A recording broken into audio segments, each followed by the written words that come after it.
Vas-y, fais tout tomber, casse tout. Salut à toi mon ami. Bienvenue sur la chaîne de STRC Custom. Avec la petite voix commerciale qu'on va prendre ce matin. Bon, bah voilà, je te présente encore une nouvelle fois ma petite collection de RC. La dernière, la voici. Dans cette vidéo, on va fignoler un petit peu les réglages de lumière. Et puis, oh, bah tiens, et aussi réparer les rétros qui sont très cassants, comme on vient de voir. Et puis quoi? Et puis je vais te montrer les petites modifs que j'ai fait. Hein. Vu qu'il y a marqué custom sur l'étiquette, va falloir customer un peu quand même par rapport à l'original, quoi. Comme ça, bah, si jamais tu veux te faire la même, tu auras un petit aperçu, peut-être. Ouais. Hop. Bon, bah là, il va me falloir un petit trépied pour la caméra, je pense, parce que d'une main, on va se poser comme ça. Bon, ce matin, je suis pas bien réveillé. Je suis pas bien réveillé. Bon, bah comme tu vois, l'implantation, j'ai fait ça comme ça. C'est une simple petite plaquette en alu là que j'ai tordu et vissé sur le châssis avec les trous d'origine. J'ai pas refait de trous dans le modèle. Au niveau de la direction, donc j'ai changé la longue tige d'origine par une petite biellette réglable et puis j'ai rallongé le levier de cerveau pour avoir plus de débattement. Après sur la vidéo précédente, je te disais ouais, je vais mettre de la chasse négative, tu sais, les roues un peu penchées comme ça. Mais le train avant il permet pas trop de réglage à ce niveau là. Bon, moi j'ai triché un petit peu là, tu vois, au lieu de mettre hop, je les ai mis là parce que je les ai bidouillés un peu pour le faire un petit peu plus souple. Voilà, enfin en gros moi les réglages au niveau des, tu vois, il faut, là tu as la course de l'amortisseur qui est à fond, et quand la voiture est toute chargée avec sa carrosserie, l'accu et tout, il faut l'amorto en gros il se comprime de 1/3 et qu'il lui reste 2/3 de débattement. Et là tu es à peu près bon. Enfin sur ce modèle là, c'était à l'époque c'était enfin c'était même pas hydraulique, je sais plus, mais bref, même le montage des joints, bon c'est pas super hein. Voilà, c'est un modèle destiné plus aux passionnés de cox, tout ça, que pour les performances, quoi. Tu vois, c'est du vintage. Bon, 1981, hein, je crois, quand même, ou si c'est pas peut-être dans les fins 70 que c'est sorti. C'est dans les... Donc voilà. Mais par contre, je trouve que les châssis sont... Bah, c'est ce qui se rapproche le plus d'une vraie coccinelle Volkswagen normale. Hein. Et avec le moteur déporté à l'arrière, propulsion, donc voilà. Donc là, il est chaussé pour le sable, hein, tu vois, avec des crampons comme ça. Des petites jantes en alu, voilà. Enfin, en alu. En plastique pas, hein, tu m'as compris. Sinon, qu'est-ce que je pourrais te dire sur ce modèle? Ouais, pour le montage radio, bah, j'ai fait comme ça. J'ai juste rajouté, pareil, une petite plaquette, tu vois, en alu, une petite équerre. Je suis venu fixer, il y a 2 trous sur les variateurs d'origine avec le radiateur à côté, là, donc ça fait propre. Puis par-dessus, je suis venu coller mon récepteur. Donc ça, c'est tout compact. Bon, après, au niveau des fils, là, c'est encore un petit peu loin parce que... comme je te disais, on va faire quelques modifs. Alors attends, un petit bout de scotch là. Voilà, bah tu tiens là. Ah bah c'est bien. Attends, je vais aller chercher le trépied parce que quand même. Hop. Voilà, comme ça on sort la carrosserie. Putain. Donc là, ce que j'aimerais modifier déjà. Hop hop hop. On va ramasser le rétro avant le machin. Alors ouais, les petits rétros là d'origine. C'est pas super, tu vois, ça tient vraiment. Alors, si tu la mets sur le côté ou dès que tu vas toucher un truc, bah voilà, ça fait ça. Donc, ce que je vais faire un tout petit trou à l'intérieur. Je vais essayer. Là aussi, je vais limer un petit peu que ça soit propre. Et puis après, je vais coller, je vais prendre, tu sais, des tout petits ressorts qu'il y a dans les briquets, ce qui te pousse la pierre là pour faire l'étincelle. Voilà, je vais les mettre à longueur, je vais les coller dans les petits trous, puis du coup, comme ça, les rétros, bah, ils seront flexibles. Et ça évitera que le prochain coup qu'il y ait un choc ou quoi, que ça se casse, bah là, le rétro, hop, il se remettra bien.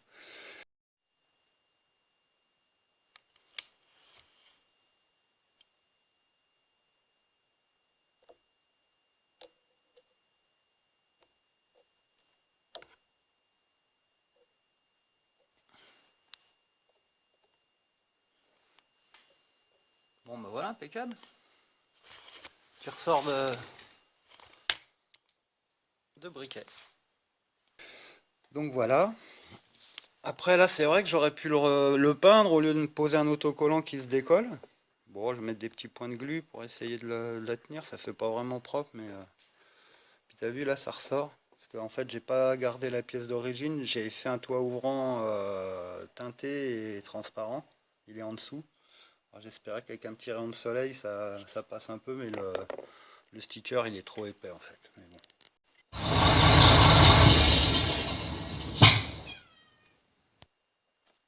Pour finir cette histoire, et après au niveau des LED, là ce que j'ai fait, le LED RGB, oui, enfin, tu m'as compris, qui éclaire tout le tableau de bord de plusieurs couleurs, là, il marche en 5 volts lui. Et les deux petits LED verts qu'il y a dans la tête du personnage, eux, ils sont en 2 volts. Et moi, j'ai fait un montage donc en série, tu vois, j'ai mis les trois en série, ce qui fait, bah, tu as compris, hein, 5 plus 2, 9 volts. Et tout ça, je l'ai branché sur, tu vois, j'ai fait un petit montage comme ça avec les prises du moteur et j'ai mis deux prises. Enfin, j'ai mis une prise.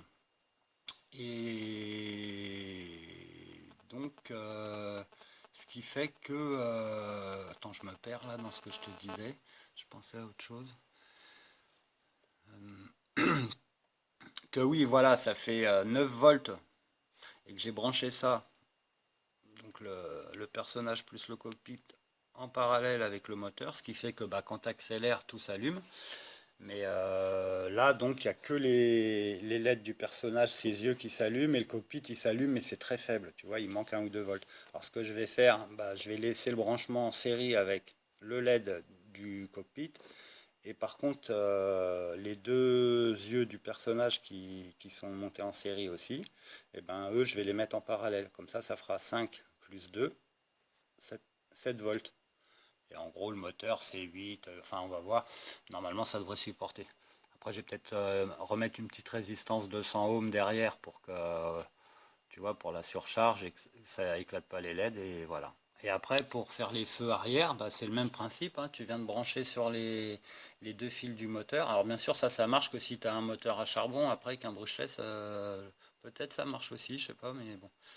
Et ça marche, et vu que c'est un modèle aussi qui est en 2S, hein, qui dépasse pas les, on va dire, les 9 volts, bah ça passe. Après, si tu as du 3S ou plus, bon, faut mettre des UBEC, comme on dit, des petits appareils qui te réduisent la tension. Mais là, voilà, comme ça, là, ça coûte pas cher, c'est juste des fils et des LED, quoi.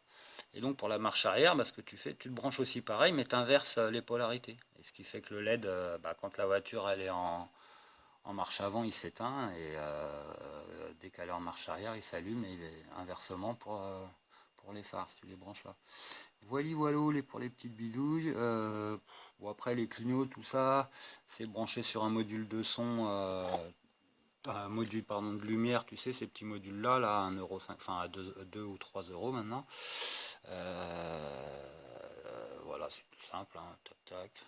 Bon, comme d'habitude, carton, scotch alu, etc. Là, ici, je vais peut-être remettre une petite plaque en plastique, tu vois, transparente, ce qui fait que ça me fermera, et à l'arrière aussi, ça me fermera tout le cockpit. Et comme ça, bah, ça évitera de mettre trop de la poussière dans le personnage, les sièges et compagnie, tu vois. T'as vu les languettes de basket, ça rend bien quand même, hein, on dirait vraiment des petits sièges baquets. Voilà, un petit bout de moustiquaire sur les vitres arrière. Et voilà, avec le petit chat dans la gorge matinale. Bon, et ben voilà. Donc, bah, je te reprends plus tard. Hein, je vais faire cette petite bricole, voir si ça marche. Puis peut-être on fera un petit tour petit tour de piste. On va le salir un peu quand même. Donc voilà. Donc je vais te montrer ici ce qui était peut-être prévu d'origine. Là, peut-être tu connais hein, sûrement. Attends, je vais prendre mes deux mains. Hop là.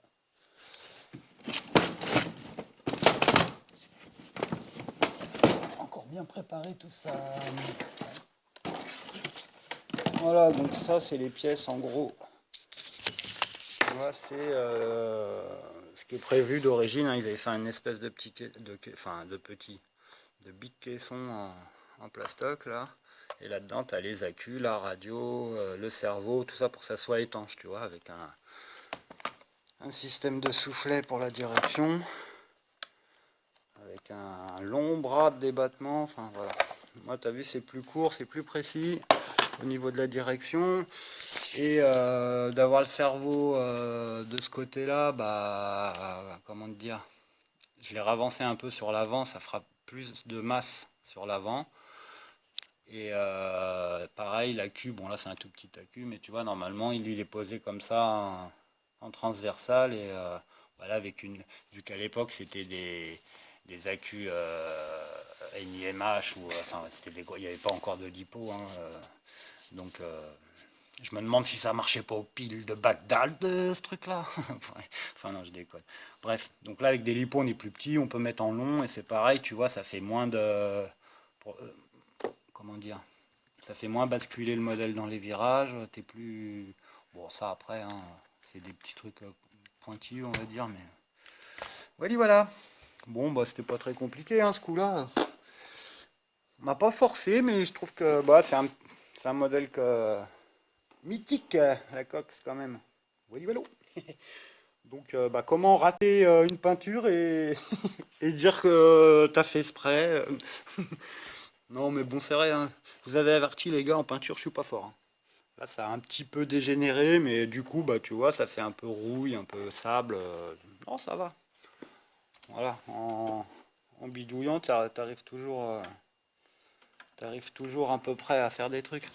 Bon, la prochaine, tu l'as vu sûrement dans la vitrine, ce sera un petit split. Donc là, je vais essayer de faire le châssis complètement. Et on verra ce que ça donne. Puis essayer de faire une peinture propre, hein, pour une fois. Ok. Oublie pas de t'abonner à ma chaîne principale et surtout sur celle-ci. Voilà. Bon, ouais. Les mecs ils cherchent de l'essence, ils cherchent un tas de trucs, hein, mais pour l'instant, vélo, skateboard pour tout le monde, hein, même en plein hiver. Hein. Ah si. Voilà. Bon allez, je reprends tout de suite. Hop. Alors je t'ai fait un petit montage pour les lumières. C'est mieux que de cramer les LED, tu sais. Attends, je vais mettre le... Hop. Donc là, tu vois, moi, le montage, comme je te disais, là, ce qui est monté sur la voiture, c'est le LED RGB avec deux LED verts en série. Et là, ce que j'ai fait, donc je les ai dissociés parce que j'ai regardé, ça me fait tout redémonter et tout pour les remonter en parallèle. Donc je vais garder le montage en série. Par contre, j'ai mis une résistance de 590, à peu près 600 ohms, on va dire. Ouais, voilà, 580. Voilà, bon, on va dire 600 ohms. Et donc pareil, comme ça, je vais diviser le circuit en deux parties. L'éclairage du cockpit et puis les yeux du personnage. Hop. Bon là du coup j'ai rebranché sur le moteur, hein. Mettre un petit coup de gaz tranquille. Puis, tu vois, voilà. Là ça éclaire tout doucement, je roule doucement, si j'accélère. Voilà, et quand c'est à fond, il filme bien, quoi. Voilà, si la bagnole décroche, je t'explique pas le carnage.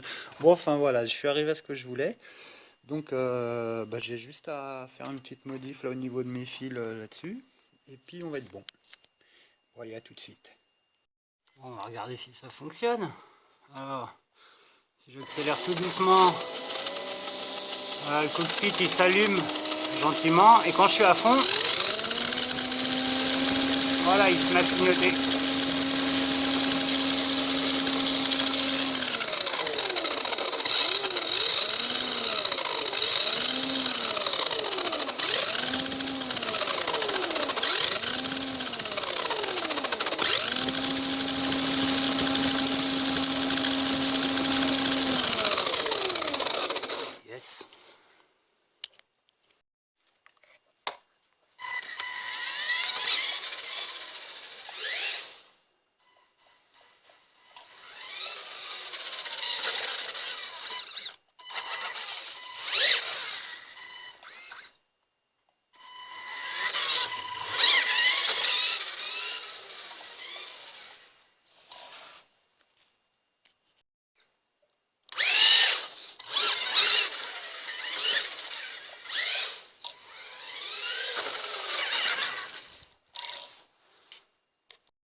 Et voilà. Pof. Bon bah écoute, si tu veux voir la suite, hein, tu sais ce qu'il faut faire.